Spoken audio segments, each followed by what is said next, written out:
This is MacroVoices with hedge fund manager Erik Townsend, the free weekly financial podcast targeting professional finance, high net worth individuals, family offices, and other sophisticated investors. MacroVoices is all about the brightest minds in the world of finance and macroeconomics telling it like it is, bullish or bearish, no holds barred. Now, here are your hosts, Erik Townsend and Patrick Ceresna. MacroVoices episode 195 was recorded on Wednesday, November 27th, 2019. I'm Erik Townsend. Happy Thanksgiving. This episode of MacroVoices is brought to you by TopTradersUnplugged.com, which happens to be my favorite podcast when it comes to quant and rules-based investing. CPM Group founder Jeffrey Christian is best known as a precious metals expert, and we have a Jeff Christian double feature planned for this holiday week in the markets. We'll start off with Jeff joining me as our feature interview guest for a discussion about electric vehicles. Now, that interview was actually taped earlier this year and produced in advance to air this week so that we could give our hardworking production staff some much-deserved time off for the holiday. It's an excellent interview, and I'm sure you'll enjoy it. But since it was produced well in advance, it doesn't contain any commentary about current market conditions in precious metals. And with the precious metals market suddenly being the focus of so much investor attention, that presented a real conundrum. So we said, the heck with giving our production staff the time off that they deserve, and instead we made them work overtime so we could invite Jeff back to join us again for a second interview, which will air in today's post-game segment. Now, unlike the feature interview, which was recorded earlier this year, the post-game discussion with Jeff was taped this week, and it includes an up-to-date analysis and outlook on precious metals. And I'm Patrick Ceresna. Now, Erik, let's jump into the analysis of the markets, and starting with the S&P 500, which is wasting no time, just trugging along to new highs. What's going on? Well, up, and away, and you got to hand it to Juliet de Klerk and Pippa Malmgren and others that we've had on the program who have expressed very bullish outlooks in the last few months, and it's being proven true. Now, Charlie McElligott told us to expect a pullback potentially in equity markets in the second half of November. I guess we sort of kind of got one, but it was short-lived, and it was very shallow, much smaller than what Charlie had predicted. So I think he got the timing right in terms of the factors that were going to lead to a little bit of soft patch. It was just a much smaller soft patch than expected, and it seems like the melt up is upon us. I really think that the trade deal optimism is really just the excuse the market is using. Certainly, the various moves up and down are being punctuated by changes in perspective about the trade deal. But frankly, I think the real driving factor is easy money, driving share buybacks. I still don't think the economic fundamentals really justify this, but frankly, that's irrelevant. Market is definitely trending higher, and it seems like there's plenty of monetary policy stimulus that could set the stage for this melt-up to continue for quite a while. All right, well, let's move on to that U.S. dollar index because the euro continues to be weak. There's actually a number of currencies, cross-currencies, that are showing relative weakness. And the dollar index is it's above 98, and it continues to edge higher. Do you think the dollar's going higher from here? Well, I think the key word there is edge higher. What we really need is a decisive close above that interim high that we saw back on the 13th of November, which was around 98.28 or so. What are we looking at? 98.29, one tiny little tick higher as we're speaking on Wednesday afternoon. I think we really need to see a daily close over 98.50 to properly establish a pattern of higher highs and higher lows that would tell us that this rally that we're seeing off of 97 where it bottomed maybe has legs to it. Of course, the really big test is going to be a daily close above 99.50, a new cycle high, and that would really tell us that there's room for this to continue to the upside. So right now we're almost there in terms of establishing that pattern of higher highs and higher lows. We just need a daily close a little bit higher than where we are right now. All right, so let's move on to crude oil, which was trading along the high of the week, and then we got those inventory numbers, create some volatility. Does this change any? How did inventory numbers come in, and what's your thinking on oil here? Well, I think the first part of what you said is probably going to be more important. That persistent bid has been there. It's been pressuring the price of oil right on its resistance, and it hasn't really broken out above resistance in a meaningful way, but it hasn't retreated either. Now, Patrick, when we got a bearish inventory report today, and I'll just go ahead and give you those numbers now, it's crude oil building 1.6 million barrels nationally, Cushing, Oklahoma drawing down a de minimis 97,000 barrels. It's a drawdown, but a really small drawdown. And remember, the Keystone Pipeline, although it has restarted, is operating at reduced pressure after the recent spill. That means less throughput and less oil from Canada coming into Cushing. So the fact that it's only small drawdowns in that environment is probably a reassuring sign in terms of Cushing inventory supply. The really big bearish print, though, was not on crude oil. It was on gasoline, building a massive 5.1 million barrels. That's what sent all the prices straight down. And I'll come back to that in just a minute. Distillates building 725,000 barrels. U.S. production ticking up to another all-time record high of 12.9 million barrels. And that's despite the fact that the rig count has been declining for months. Now, a lot of people have explained that by saying, okay, it's the efficiencies of pad drilling. It's the expectation that more and more previously incomplete wells would be completed. There are various technical factors that are making this happen. But I talked to Art Berman about this, and he agreed with me that it's a matter of time. If the rig count keeps declining, eventually that has to catch up with production. And I think when it does, it could create an even larger bullish impetus in the market. But for now, we're seeing new record highs in production, which is a bearish signal. 6.2 million barrels imported this week, a very, very large 3.5 million barrel export print. Now, of course, the tape action off of that very bearish inventory report, primarily owing to the gasoline build, was straight down, took out the 5-day moving average, and it was a trapdoor move from there down to the 8-day moving average. But you know what? Then it bounced very exuberantly right back off of the 8, still closing below the 5, but just barely below the 5, and above the volume-weighted moving average, which is around 58.10. It didn't quite make 58.17, which was the 5-day moving average by the close.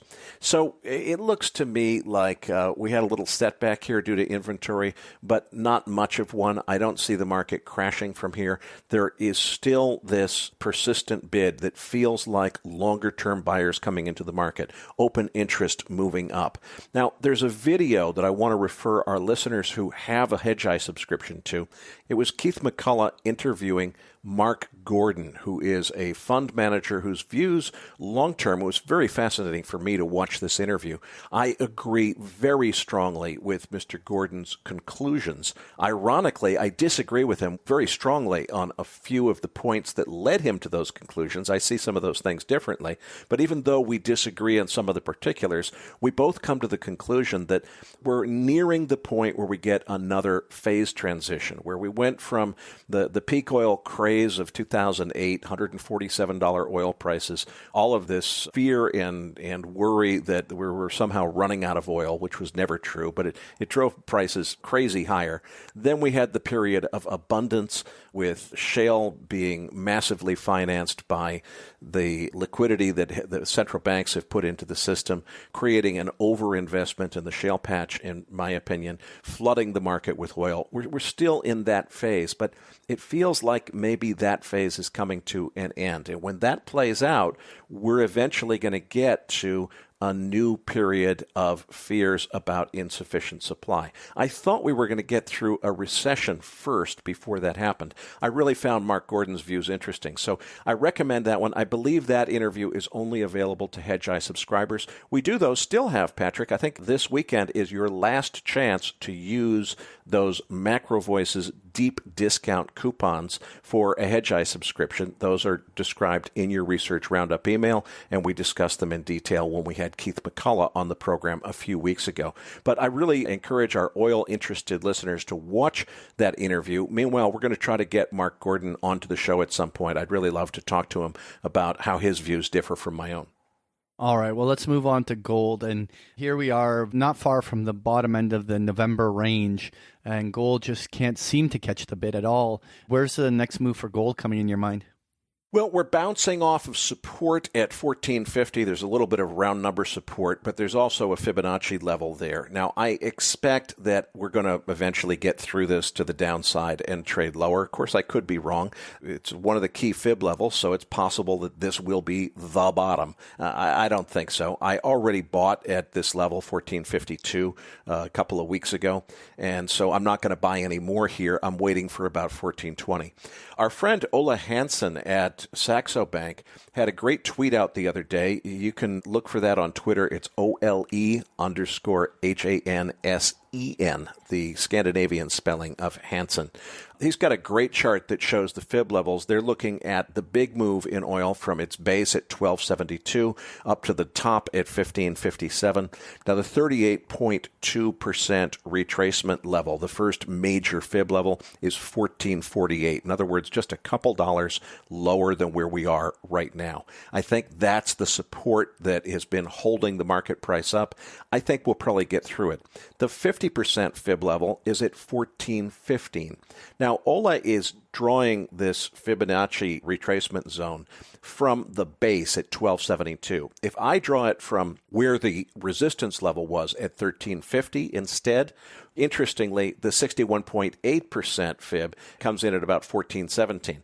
So you got 1415 is Ola's number for the 50% fib retracement. If you draw the fib a different way, you get the 61.8 at 1417. And if you look at the channel that exists, the price channel on the chart, that lower channel support line is right around 1418. So right around 1420, let's say 1425 to be safe, is a very appealing area, in my opinion, to start buying gold in size. I'm not convinced that's where it's going to bottom. It's impossible to pick tops and bottoms, but I think it's in a very attractive place. As far as here at 1450, I've already bought some here. I'm not rushing to buy a whole bunch more, but certainly if you have no gold, we are on a key support level. Maybe it's a good time to start averaging in. All right, well, let's move on to the 10-year Treasury yields because, we had a backup. We were almost as high as 2% at one point, and we've now trading around the 1.81 level on the 10-year yield. And do you think we're heading back toward 2% here? Where's the next move for the yield? I've been thinking about this quite a bit in the last couple of weeks, particularly after Charlie McElligott and Keith McCullough's interviews, where they've been talking about a secular return of a trend toward inflation. And, inflation is the enemy of the bond market. It's not here yet. But it seems to me like the fundamental story on Treasury yields is they should go lower still until inflation spoils the party. Well, when is that? We're already starting to see some signs of inflation picking up. So that doesn't mean if you're really good at trading these things that there isn't more money yet to be made on the long side of Treasury bonds, expecting lower yields. But I think that party is eventually going to be spoiled when inflation takes off. And I'm not smart enough to know when that's going to be. So I'm on the sidelines. I'm sitting this one out. All right. Well, this week's featured interview guest is Jeffrey Christian. Now, why did we invite Jeffrey back onto the show this week? Well, Jeff is a terrific thinker. He's known mostly as a precious metals expert, but he's actually a commodities guy in general, and he's a very good macro thinker, too.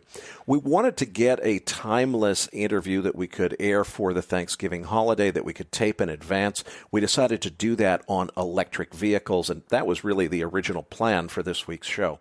But, of course, the situation that's set up, Patrick, is we've got Jeff, a precious metals guy, coming on the show this week, and it's to do an interview that has nothing to do with precious metals at a time when our listeners are very interested in precious metals. So we ended up asking Jeff to come back and recorded a second interview. That will air in our post-game segment right after the first interview, which is primarily focused on electric vehicles. So let's start there. We'll come back in post-game and get Jeff to give us a much more current update on what's going on with precious metals. This episode of MacroVoices was made possible by TopTradersUnplugged.com. I did a full-length interview with Niels Kastrup Larsen, the host of this excellent podcast, back on September 7th, 2019. The download link is in your Research Roundup email. We discussed a number of key issues about the value of having a rules-based investment strategy in a portfolio. In our conversation, Neil shared some insights that may surprise you, especially when it comes to how trend-following strategies don't really operate the way some market commentators suggest they do. For more information, including a free book about trend following and the accredited investor slide deck from my interview with Niels Kastrup-Larsen, go to toptradersunplugged.com/macro slides. Check them out. You'll be glad you did. Erik's interview with Jeffrey Christian is coming up as Macro Voices continues right here at macrovoices.com.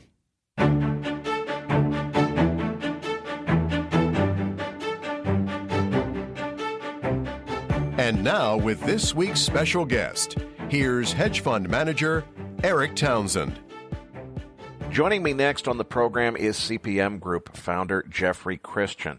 I want to let our listeners know that we recorded this particular interview all the way back in early February 2019. So we won't be up to date on the latest market developments, but it won't matter because we're going to talk about two really important subjects today that I really appreciate Jeff giving us the time to give us his perspective on. One is electric vehicles and where energy is going to come from in the future. The other is the changing role of where Russia and China fit into the geopolitical stratosphere, and particularly how the views in China and Russia differ from views that we in the United States might have about China and Russia. So, Jeff, thanks so much for joining us in the program. Why don't we go ahead and dive into electric vehicles, your first topic. My first question, where's the energy going to come from? And don't say electric or hydrogen, because those are not energy sources. Those are ways of delivering energy that has to be generated some other way. So where is energy going to come from, if not oil, in the future? It's interesting because, I wrote a book on electric vehicles in 1979, and Stuart Brand reviewed it, and he said, Mr. Christian is a shill of the nuclear power industry because the only way you could have electric vehicles is to have a massive build of nuclear power plants. And it's funny because in 1979, I was not exactly a shill of the nuclear industry, and in fact, participated in this million-person march against nuclear power in Manhattan after 3 Mile Island. But Stuart came along in the mid-aughties, and he wrote an article, I think it was in Mother Jones, saying, I was wrong about nuclear power.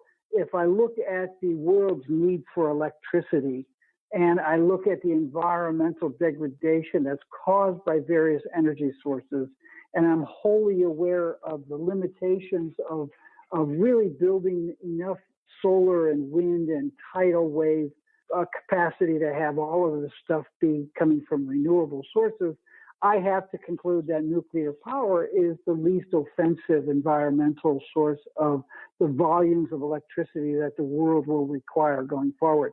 So I wrote him a note and I said, so who's the shill of the nuclear power industry now? But he never wrote back. It's a real problem. And clearly, if you look at like the International Energy Agency in Paris and you look at other people's views, nuclear power probably is going to factor in. Now, one of the things that has happened is that solar power and wind power and hydropower are coming along faster and further than a lot of people thought. And they are becoming much more important. And they're also important in terms of, you mentioned hydrogen, because A, they generate electricity, but also they can be used to generate hydrogen if we were to succeed in moving to a hydrogen economy. So I think that, when you start looking at it, it's going to be a combination of fuels, including hydrocarbons, including nuclear, including solar and wind power, And it's interesting because in the metals business, all these people are talking about how a third of the cars being built in 2025, 2030 are going to be electric. And the auto industry and the electric generating industry and the electric grid operators say, there's no way that we can meet that kind of demand for like 33, 35 million cars a year. We can't produce enough components. We can't produce enough electricity. And the grids are not stable enough to deliver that electricity in virtually all parts of the world. So is that answer essentially there has to be a nuclear renaissance, or is it still up in the air as to what happens?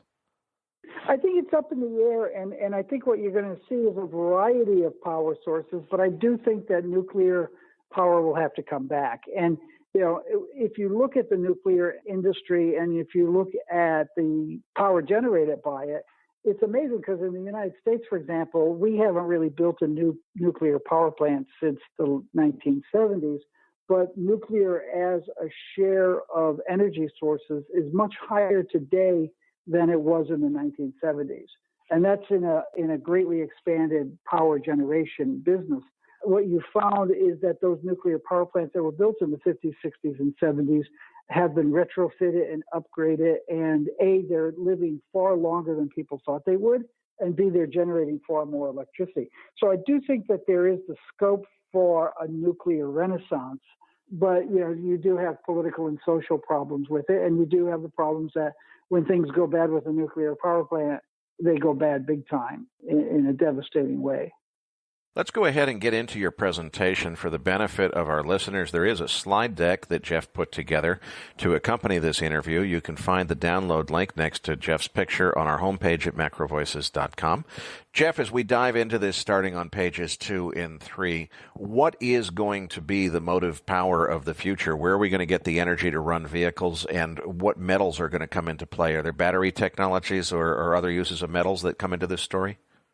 It's interesting because if you go back a few years from when we're talking, so if you go back to 2017, 2016, there was a tremendous uncertainty as to what the motive power, the propulsion technology of choice would be in the future. Was it going to continue to be gasoline and diesel, petroleum fuel, or compressed natural gas, electric vehicles, hybrids? Fuel cell vehicles are still being talked about, and we like hydrogen engines. But by 2018 into 2019, what you've seen is there's been a shift in attitudes in the automotive industry and in related industries and markets.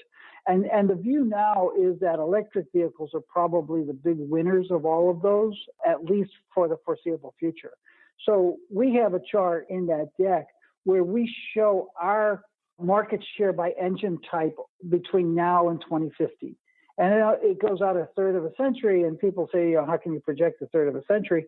But because of the long introductory nature of new technologies of this sort, you really have to go out that far. And our view is that, between now and 2050, electric vehicles are the winners. So in 2017, 2018, about 1% of the new vehicles being built were electric, pure electric. Our view is that by 2050, maybe a third of them are electric, which means that 2/3 of them are still burning petroleum fuels, basically. But when I look at electric vehicles, the way I phrase it to myself late at night is, are electric vehicles 8-track cartridges or CDs? And I think they're CDs, not 8-track cartridges. 8-track cartridges were a technology that was introduced that didn't really take off. It was around for 10, 15 years, and then it disappeared. CDs, in contrast, are a technology that really started to appear in the early 1980s, and it took off big time, and it destroyed the cassettes and the vinyl industries for all intents and purposes. And it became the mode of choice for having music delivered to your home. And now they're pretty much gone because everybody's gone digital.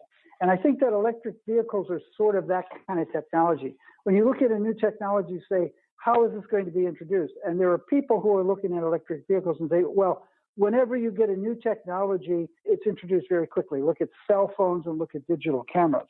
But those are technologies that offer better utility to consumers at lower costs. And they get adopted quickly and they take over. Electric vehicles offer less utility at higher costs.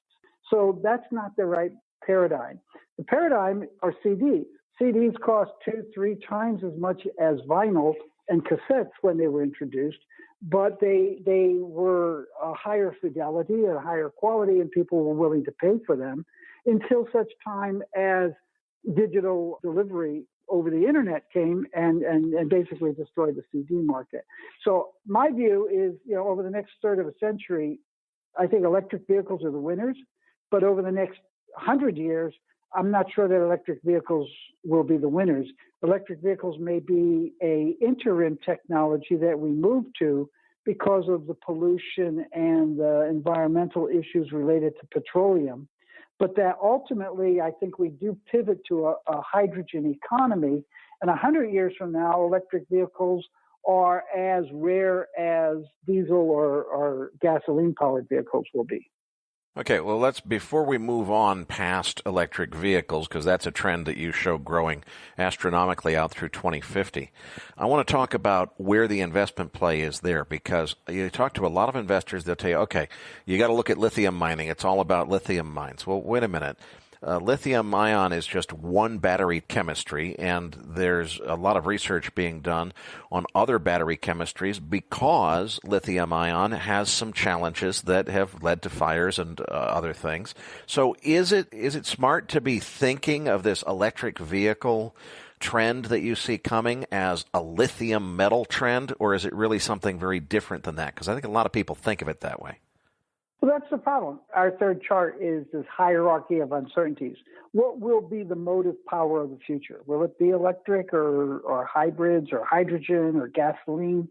And if it's electrics, what battery technologies will it be? And if it's lithium-ion batteries, what kind of lithium-ion batteries? Because there's just an enormous range of batteries, and there are new technologies coming in. And everybody in the auto industry and the electric vehicle industry, in the battery industry, are playing. It's like a roulette table, and they're playing their several slots, because they don't know where it's going to go. We have cautioned our investors not to get into lithium mining, at least, because there's plenty of lithium out there, and SQM in Chile and a few other properties in Chile and Argentina can supply all the lithium that the world might possibly need. In addition to which, if you do see lithium-ion batteries coming along, both for electric vehicles and for electricity storage systems in homes and offices and other applications, you will have a lithium recycling industry. The dirty secret is that lithium-ion batteries are recyclable, but they're not recycled. Recyclers take them and they recover the cobalt from them, and then they burn off the lithium right now. That's going to change, and you'll see lithium recycled. Battery manufacturers don't like recycled lithium right now, but they'll learn to like it, as other industries have learned to like recycled lead and copper and steel and iron. So there's just a great uncertainty. So we've cautioned people against investing in upstart exploration lithium mines outside of South America. And we've also cautioned people away from cobalt, because cobalt is being engineered away from the batteries now. They're moving to nickel sulfate and manganese sulfate.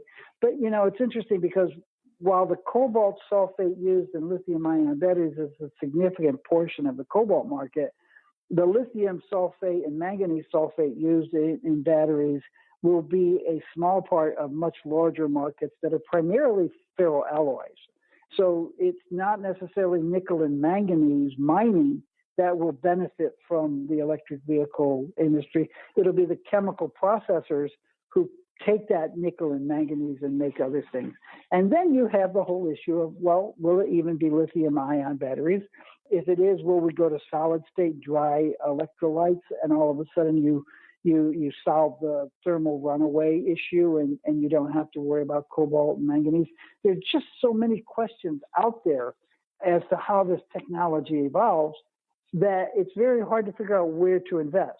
And that factors back into the auto industry too, because they go to the original equipment manufacturers and they say, we need you guys to build billions of dollars worth of motor factories and electrical controller factories and continuous variable transmission factories and manganese sulfate and cobalt sulfate factories, but we may never need your products.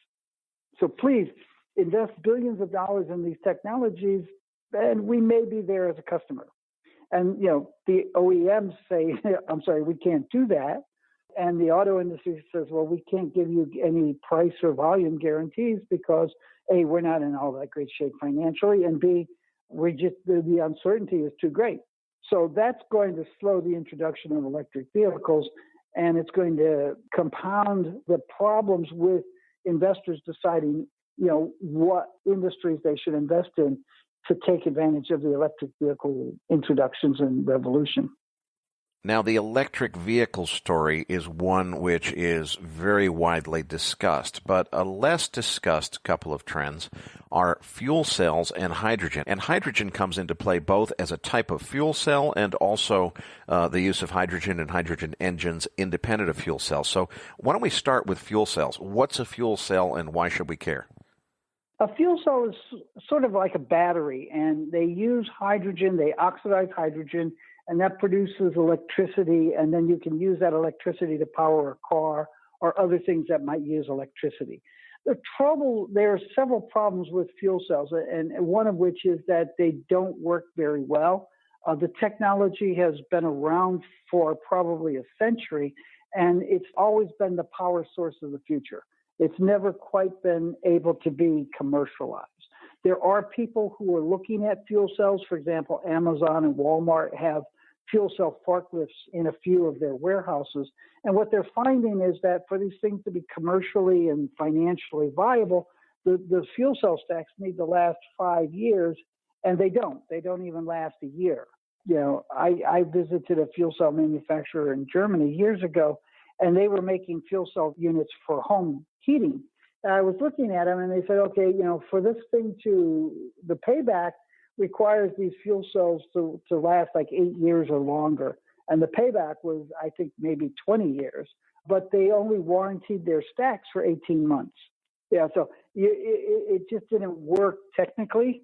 They're not reliable enough, and the math and economics don't make sense. So we've been a fuel cell skeptic since I started looking at alternative energy technologies in the 1970s, and we continue to be. The platinum industry has been promoting them, but the fuel cell manufacturers have largely engineered platinum out of the fuel cells so that even if you did see a fuel cell industry come along, and I don't think you will, they're not going to save the platinum industry in South Africa. Let's move on to hydrogen in the context of not being a fuel cell. Now, hydrogen is, I think, the most abundant atom in the universe, but it's also kind of explosive. So how would you power a vehicle with hydrogen and not have a risk of it basically being a rolling bomb? Well, that's true if fuel cells are hydrogen engines. I'm very much interested in hydrogen engines because in 1806, the first internal combustion engine was invented by a fellow in France, and he used hydrogen as his fuel.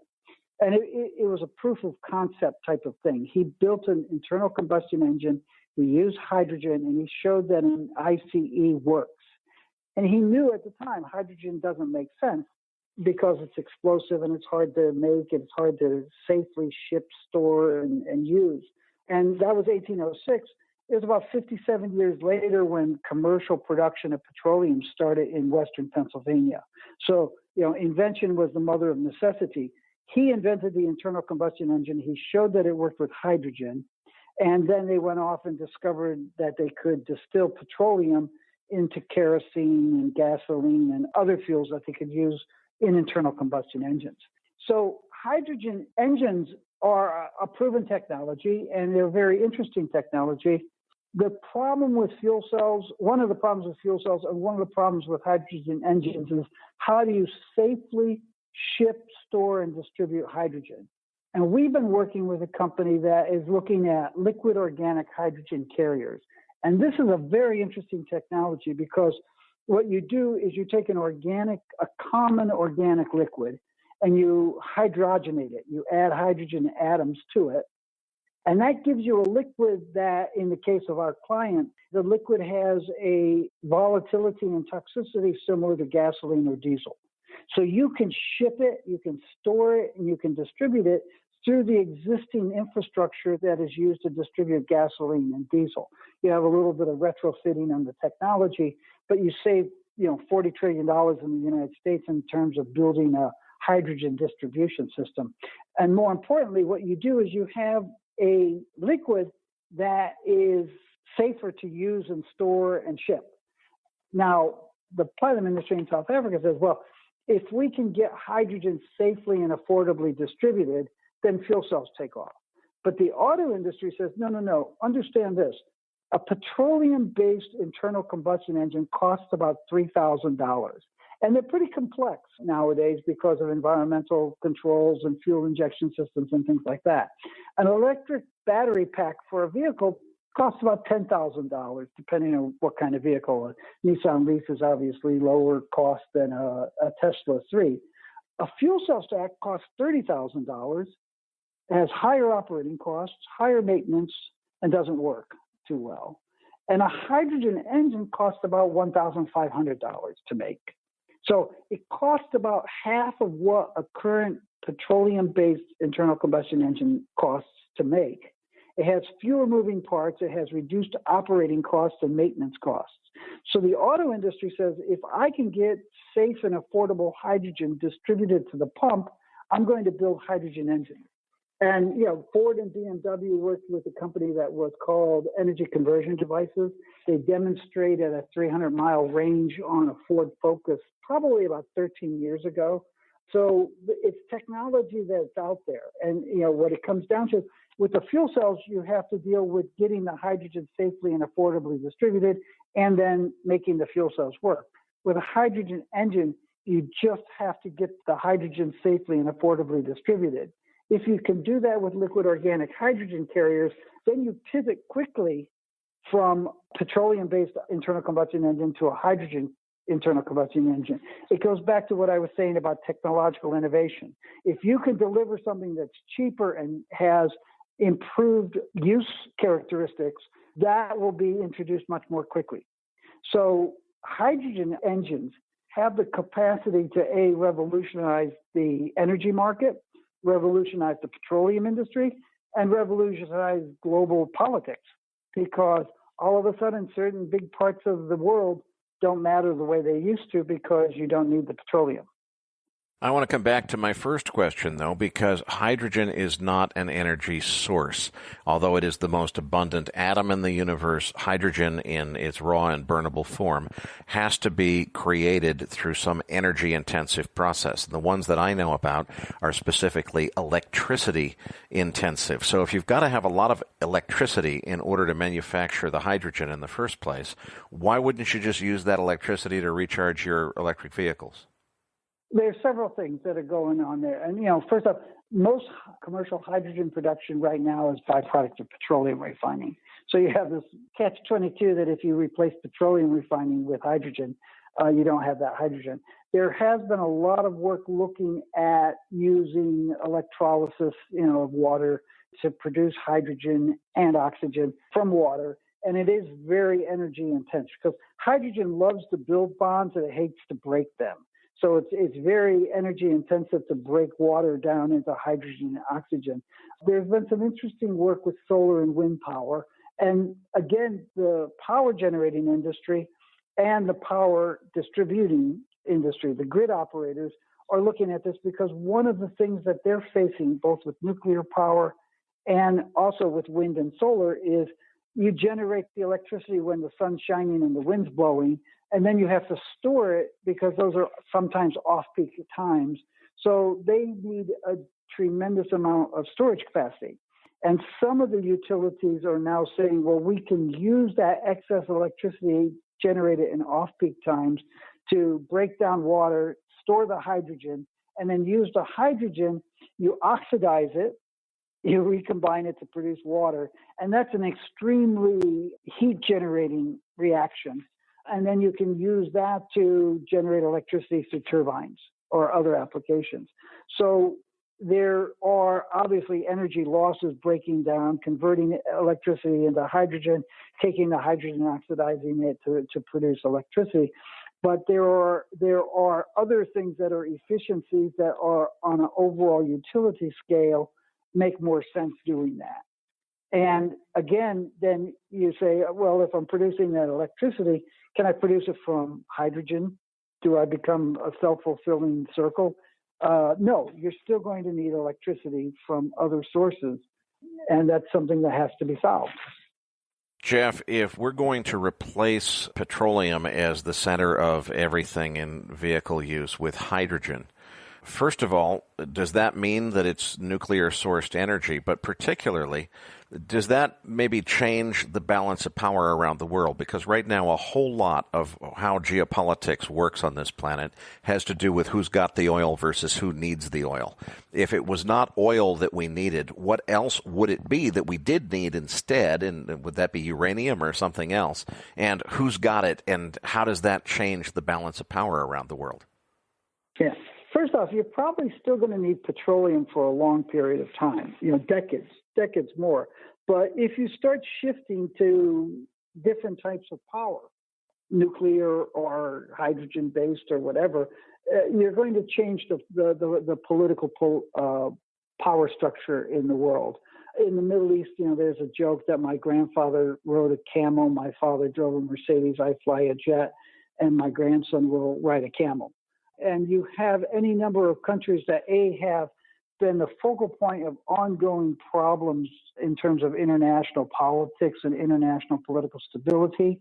And all of a sudden, those countries would become far less important as a source of petroleum if you were pivoting away from petroleum to hydrogen or nuclear power. The other thing is, my good friend Dick Cheney, and I say that sarcastically, Cheney gave a big speech in 1998, I believe, in London, in which he said, the two big prizes in the world are, first off, Middle Eastern hydrocarbons, but more importantly, he said, the hydrocarbon industries of the former Soviet Union, which he felt very strongly were at risk, since proven somewhat true, of falling back under the control of the Russian and other regional governments in a way that would be less advantageous for Western oil companies and oil service companies like Halliburton, of which he was the head at the time. So all of a sudden you change the international politics and petroleum becomes less important and you start seeing wind, solar, and nuclear. And nuclear becomes different because uranium is much more evenly distributed around the world. And obviously there are certain countries that would do better and certain countries that wouldn't do better. But like the United States, Canada, Australia, Namibia, there are any number of countries that have uranium for nuclear power.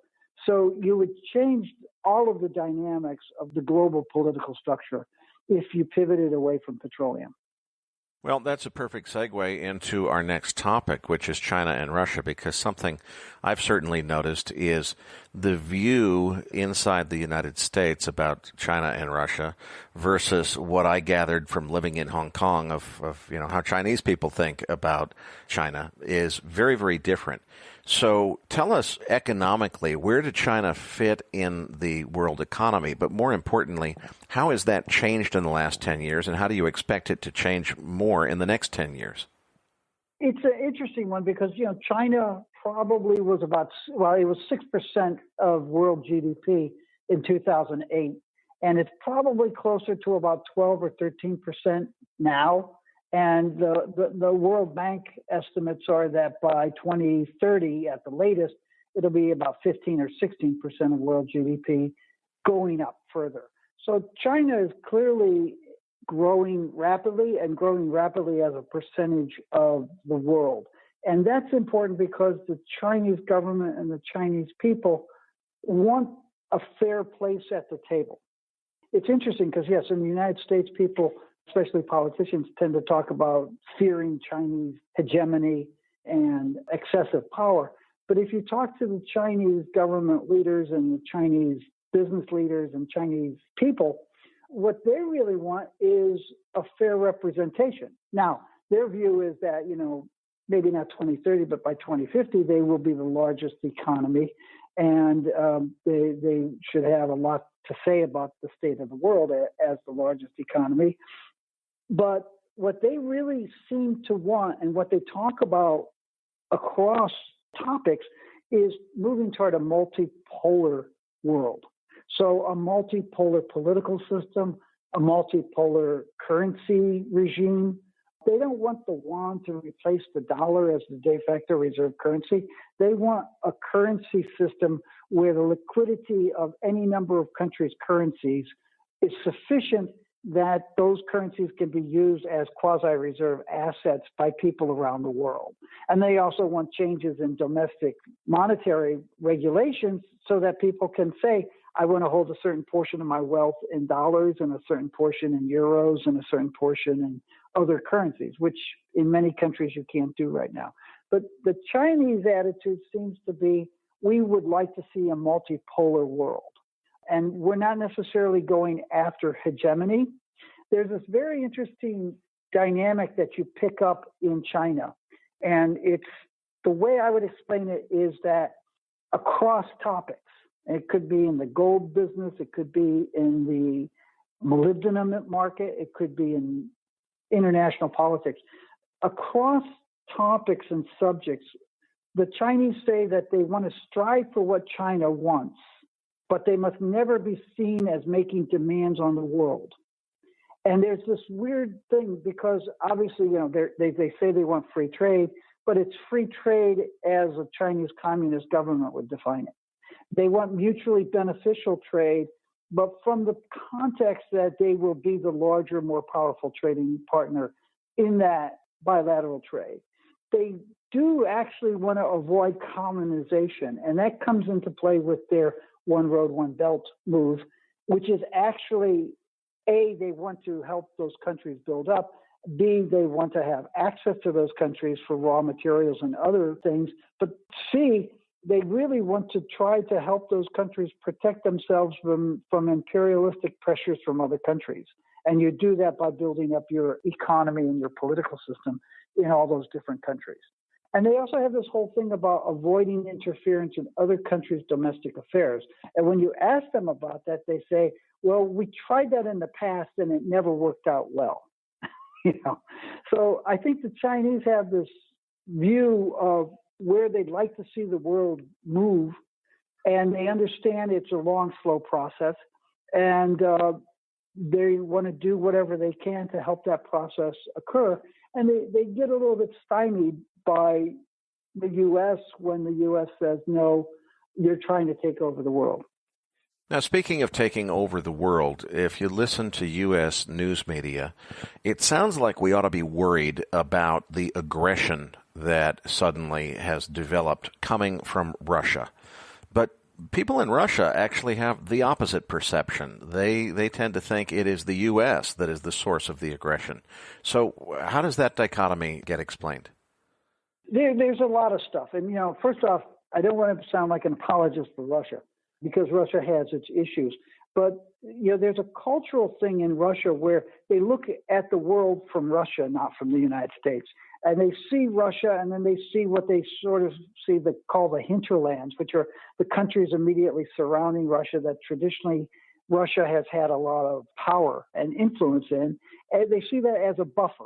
And you saw that in the Soviet era with Eastern Europe and the stands, which they actually annexed into the Soviet Union for a while. And the Russians, I think, as a culture, and you have to be careful that you don't overly generalize, the Russians as a culture are worried about outside pressures. And they have good reasons to be worried, and they have bad reasons to be worried. If you take a broader historical view, and you go back to 1830, 1820, I have a chart in my deck about this. In 1820, China was 33% of the world GDP, and India another 16%. So those two countries represented half of the world's GDP. France and Russia were tied for third place. So Russia was like the Russia was the largest or tied for largest economy in Europe. And it was the largest economy, along with France, outside of China and India. And over the years, that deteriorated. So they got down to something very small, like 1.9% of global GDP of the global economy in 2008, and probably even less in 2000 if you went back and looked. And so they feel that they have suffered a great diminution of their status in the world. They would like to rebuild it, but they also feel that they can't rebuild it for a variety of reasons. One is that they don't have the systems and resources that China and India have to rebuild their economies. But in addition to that, they do feel set upon by the United States. And there's any number of things that the U.S. government has done and done repeatedly that causes that Russian suspicion. And you can go back to the years following World War I and the Russian Revolution, when the United States and Britain were funding revolutionaries to fight the Soviets. And U.S. hostilities toward Russia probably predate the Soviet Revolution in 1917. But in current times, it's funny because I was talking to some Russian government people a few years ago, and I was talking about things that occurred in 1998 and 1999 and in the Audis under George W. Bush and Richard Cheney's presidency. And they were saying, no, this is not a George W. Bush, Richard Cheney problem. This goes back to George H. Bush, and it goes back to the Clinton era. And the U.S. government has repeatedly done things which would cause any country to view the U.S.'s intentions with great suspicion. So they have a lot of justification for being paranoid about what the U.S. is doing. Well, Jeff, what is it specifically that the U.S. has done which, from a Russian perspective, is evidence of U.S. aggression as opposed to U.S. responding to Russian aggression, the story that we hear in the U.S. news media? I'll give you a few points.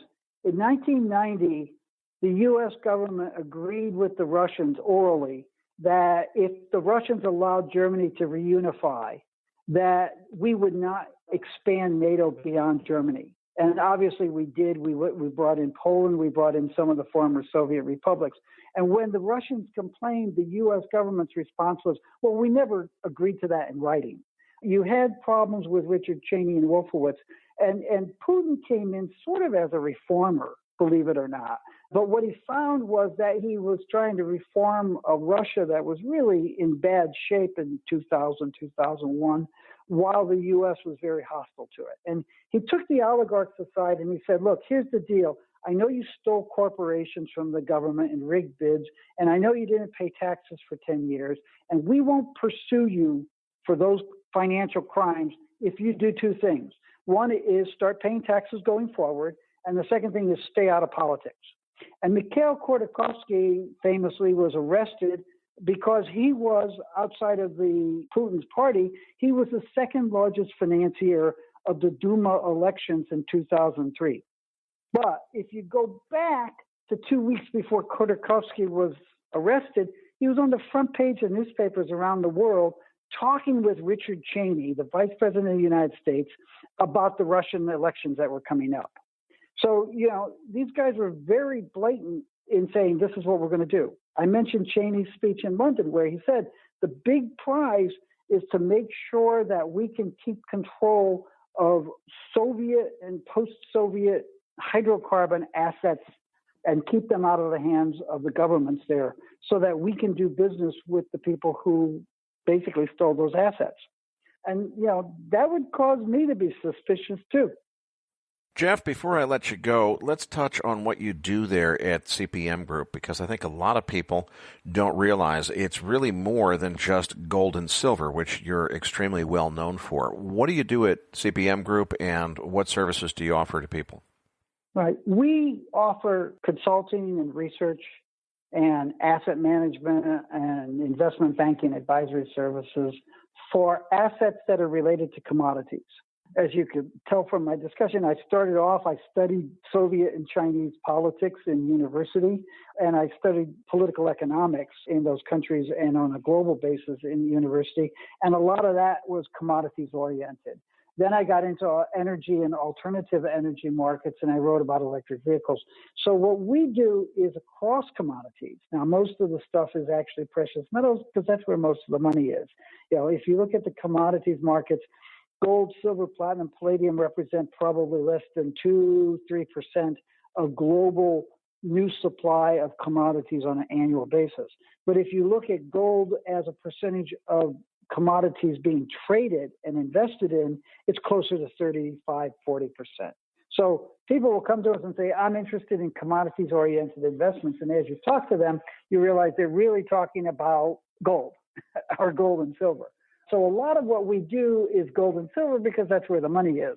But we actually look at lithium, cobalt, manganese, molybdenum, vanadium, oil, gas, hydrogen, helium, and we will do research on those markets. And that research and our analysis based on that research drives then the financial consulting services that we provide producers, governments, users, intermediaries, and investors. Well, Jeff, I can't thank you enough for a fantastic interview. Patrick Ceresna and I will be back as MacroVoices continues right here at MacroVoices.com.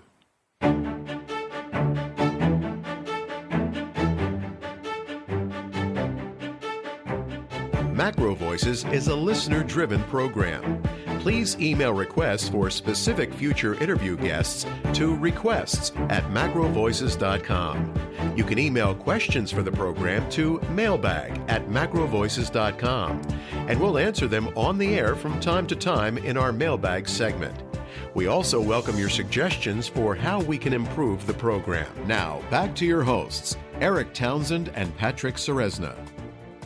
Erik, that was a great interview that we had, but like we were saying in the pregame, this was recorded earlier in the year, and so we invited Jeffrey to come back for a continued post-game conversation to get an update as if anything has changed and what are his current views on the market here. So, Jeff, great to have you back on. It's great to be back with you guys. Jeff, before we even get into precious metals, which is what all of our listeners are dying to hear you talk about because it's become such a hot topic, before we even get there, you made a comment in this interview that we pre-recorded about election meddling. Now, back when we recorded that, this whole election meddling story wasn't even a story in the news yet, so maybe you can elaborate a little bit for us. Well, yeah, what I was talking about was the way the Russians look at the United States and the world, and that there are issues with the Russians having a cultural concern about being set upon by the world, but that there were real reasons to do that. And I talked about Cheney meeting with Khodorkovsky back in 2003 and clearly meddling and trying to skew the Duma elections that were going on in Russia at that time. That was 2003. Fast forward to 2016, the Russians were quite obviously meddling in the U.S. election. The Republican Congress at the time had closed-door hearings in 2017, 2018, in which they heard about how the Russian government was meddling in the U.S. election, and we were all chastised by it. But, the fact of the matter is, foreign meddling in elections goes both ways. And it's gone on for decades, if not centuries. There's nothing too new there. And you have to understand the Russian concerns about U.S. meddling, not only in their elections, but in their politics and in their economy and the bots that we've put into their electrical grid and things like that, in order to understand why the Russians are as hostile toward us as they are. Well, thanks for sharing that, Jeff. But I wanted to just get you onto the topic of precious metals here. Obviously, we had an extraordinary summer run. The June, July, August push higher in gold and silver were just a phenomenal move. First of all, do you believe that was the beginning of the bull market phase? And how do you interpret the pullback we've had over the last couple of months, giving it back? Is this just a buy on dip? What's your general sense of the precious metals market here? Well, I do think it was the beginning of upward move in gold prices and to a lesser extent silver prices, although silver prices I do think will rise. But I think that if you understand the nature of the buying that we saw that propelled prices higher from late June into October, then you can understand the pullback. What we saw was a very interesting situation in the second and third quarters. You had short-term investors, generalist investors buying futures, options, forwards, and to a lesser extent, ETFs. You did not have a lot of long-term investors buying physical metal anywhere in the world. China, the United States, India. What we saw was that the rally was off a low base, and it was fueled by short-term investors who were very opportunistic. They said gold prices are very low, silver prices are very low. The world is becoming more treacherous. All of those things that we've been worried about happening in the future looks like it may be closer now. And so you had these short-term investors come in, and the long-term investors who buy and hold this stuff were absent the market. The long-term investors have to be there for the price to be sustainable. And what we've seen over the last several weeks with the price coming off is that some of those concerns have backed away, and the short-term investors have backed away, and the long-term investors still have not come into the market. Jeff, you've done a lot of work at CPM Group to understand not only the market in the sense of what's going on with precious metals, but the precious metals market itself and how it's evolved. I know you've done some studies there looking at the changing role of how institutional versus retail investors represent this market, and particularly how some of those institutions have changed their habits in terms of how they participate. What insights do you have for us in terms of how the market has evolved and how the big players are participating in it? It's a really difficult thing to talk about because there's so many factors that are involved. We're seeing these major structural transformations in the buy side of financial markets, not just in precious metals, but across markets. You're seeing institutional investors move away from fundamentally driven, macroeconomically driven decisions. A couple data points. We did a survey of hedge funds, CTAs, CPOs late last year, in late 2018. We had a list of 6,800 very well qualified, scrubbed list of 6,800 fund managers. Of the 6,800, 132 of them actually traded precious metals futures or options. Most of them were trading financial futures. And of the 132 that were trading this, 35 based their investment decisions on macroeconomics and fundamentals. The other guys were purely looking at price trends, price charts, momentum indicators, and things like that. That's not unique to gold. You're seeing it across the board. Earlier this year, when Barrick made a run at Newmont, the rumor was that BlackRock didn't even have Barrick shares in its portfolio. So we went into the database and we looked. And it turns out that 65 funds run by BlackRock had Barrick shares. Of those 65 funds, 5 of them were managed by people and looked at the fundamentals of the companies, the industries, and the macroeconomic environment. And 60 of them were index funds or ETFs that were buying Barrick because it was listed on the NICE, listed on the Toronto Stock Exchange, shows up in the FT Gold Mining Index, shows up in the Toronto Mining Index. So you have this movement away from fundamental and macroeconomic analysis driving investment to purely quantitative type of things, the sort of thing that Marx wrote about in the 1880s. And it's coming true. And that's devastating the buy side. At the same time, the sell side's being devastated by the fact that you're going to electronic trading. You don't need brokers. Brokerage fees and clearing fees have actually plummeted and have gone to zero, not only for institutional investors, but now for retail investors. So the sell side is changing dramatically. You don't have the sell side banks and brokerage houses supporting small mining companies, much less large mining companies, the way they used to. So you've got this major transformation, both on the buy side and sell side of the equity markets and the financial markets, that's really having a devastating effect on the mining industry. And mining executives, I think, have been very slow to pick up that a lot of these changes transcend their sector, and that the problems that they're feeling and the pain that they're feeling in trying to raise money from people who no longer want to invest in mining companies individually is really something that they can't control because it's far beyond the mining industry. It's a much larger issue in the financial markets that has to be dealt with. Jeff, you mentioned silver earlier, that we've seen lots of activity in gold, not as much in silver. I guess there's two ways to interpret that. One is something's changed and silver is not as attractive. We shouldn't pay attention to it. The other way to look at it would be silver has been overlooked, and that represents an opportunity to buy silver before it moves as big as gold has. Which is it, or is it something different? I think that it's perhaps neither of those. I think that what you see is that gold is much more money and much more of a financial asset. And that's true around the world. Silver is a more specialized financial asset.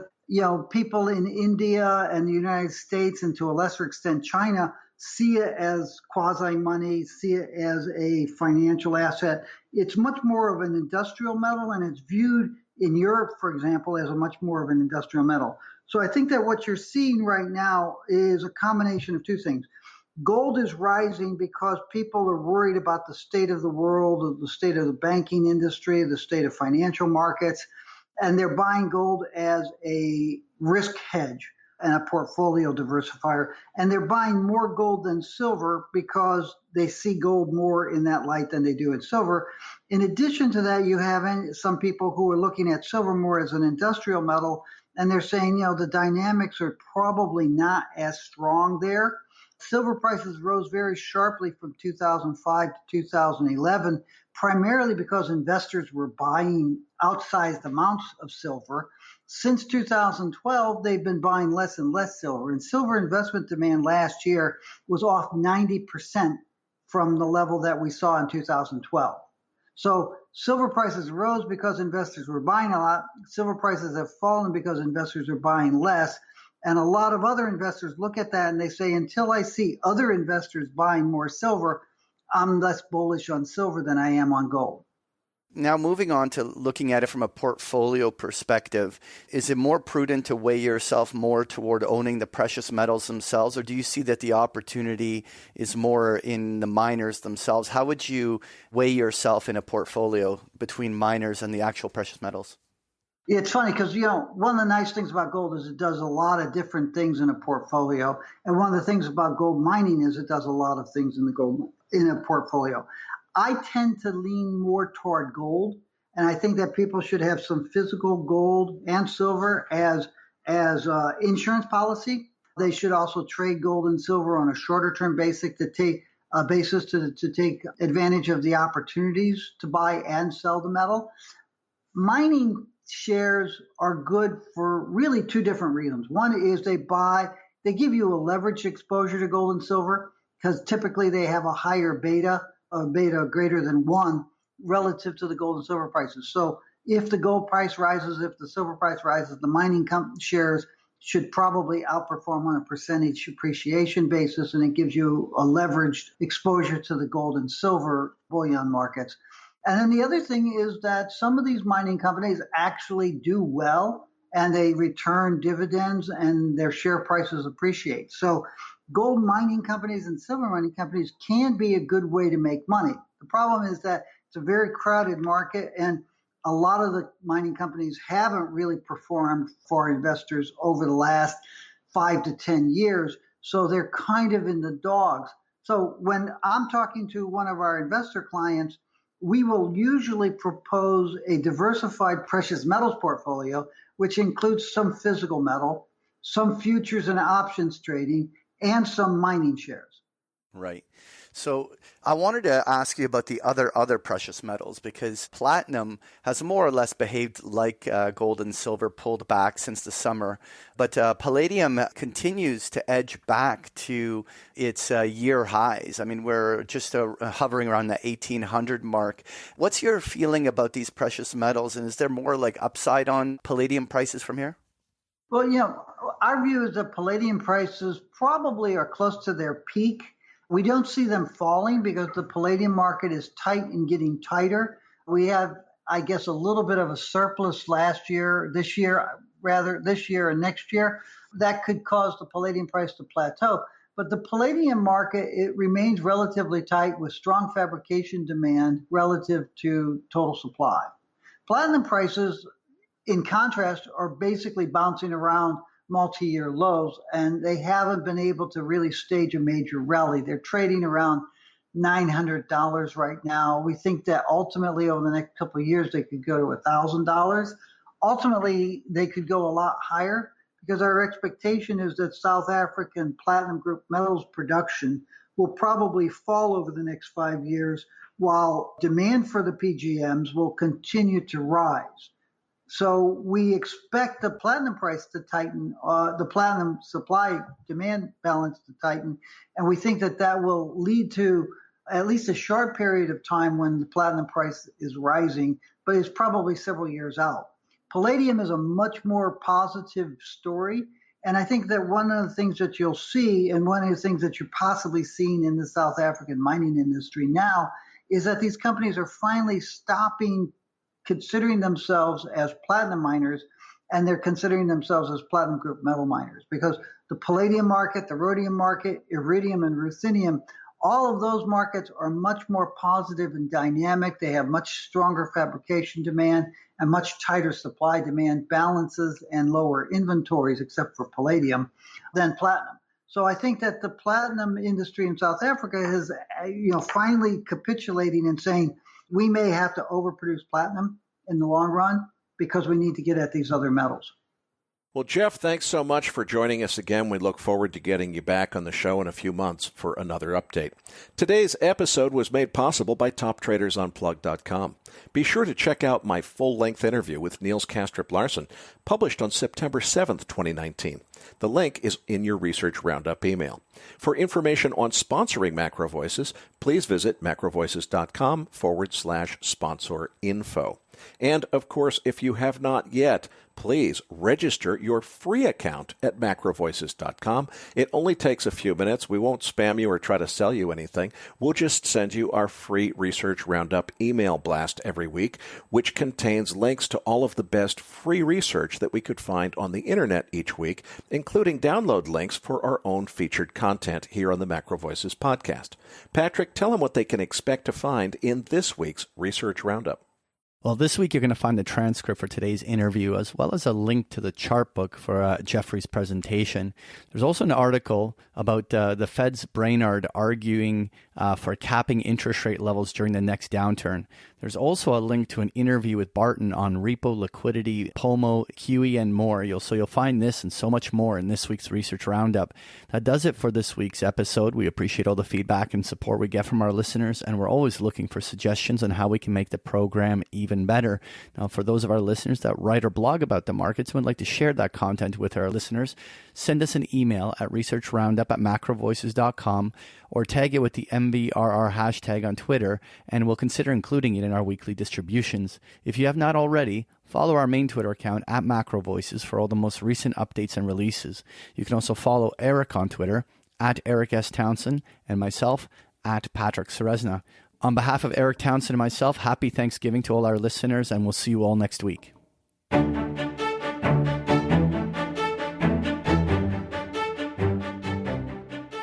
That concludes this edition of MacroVoices.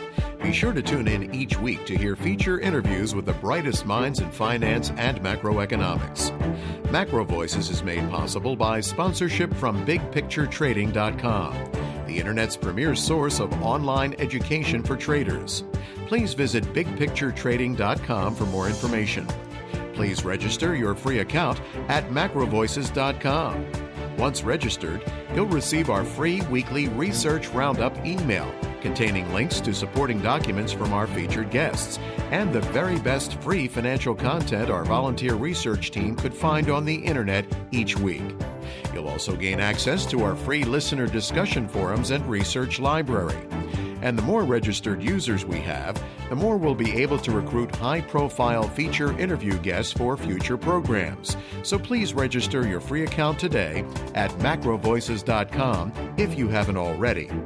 You can subscribe to MacroVoices on iTunes to have MacroVoices automatically delivered to your mobile device each week, free of charge. You can email questions for the program to mailbag@macrovoices.com, and we'll answer your questions on the air from time to time in our mailbag segment. MacroVoices is presented for informational and entertainment purposes only. The information presented on MacroVoices should not be construed as investment advice. Always consult a licensed investment professional before making investment decisions. The views and opinions expressed on MacroVoices are those of the participants and do not necessarily reflect those of the show's hosts or sponsors. MacroVoices, its producers, sponsors, and hosts Erik Townsend and Patrick Ceresna shall not be liable for losses resulting from investment decisions based on information or viewpoints presented on MacroVoices.